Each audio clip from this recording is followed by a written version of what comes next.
বাংলাদেশে ফিরিয়ে এনে জনতার আদালতে বিচার করতে হবে, নইলে এই সমস্ত খুনিরা আগামী দিনে উৎসাহিত হবে।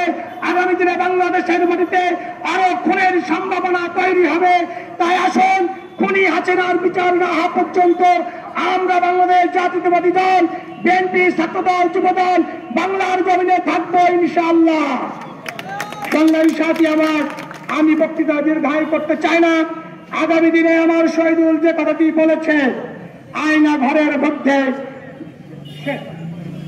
আমাদের বিভাগীয় সিলেট বিভাগীয় অঞ্চলের সাংগঠনিক সম্পাদক এম ইলিয়াস আলীকে নির্ভম ভাবে গুম করে ওই পতঙ্গা সমুদ্র সৈকতের গভীর সমুদ্রের মধ্যে নিয়ে গিয়ে একজন বলেছেন হত্যা করে তাকে পানিতে ভাসিয়ে দেওয়া হয়েছে।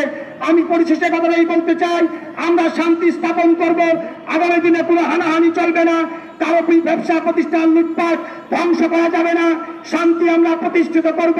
আগামী দিনে দেশকে বেগম খালেদা জিয়ার সুস্থতা সহ তারেক রহমানকে দেশে এনে বিএনপিকে পুনর্গঠন করা হবে। এই উদাত্ত আহ্বান জানিয়ে সকলের সুস্বাস্থ্য দীর্ঘায়ু কামনা করে আমি আমার কথা শেষ করছি। আল্লাহ হাফেজ। বাংলাদেশ জিন্দাবাদ, খালেদা জিয়া জিন্দাবাদ, শহীদ জিয়া অমর হোক, তারেক রহমান জিন্দাবাদ। সকলকে ধন্যবাদ।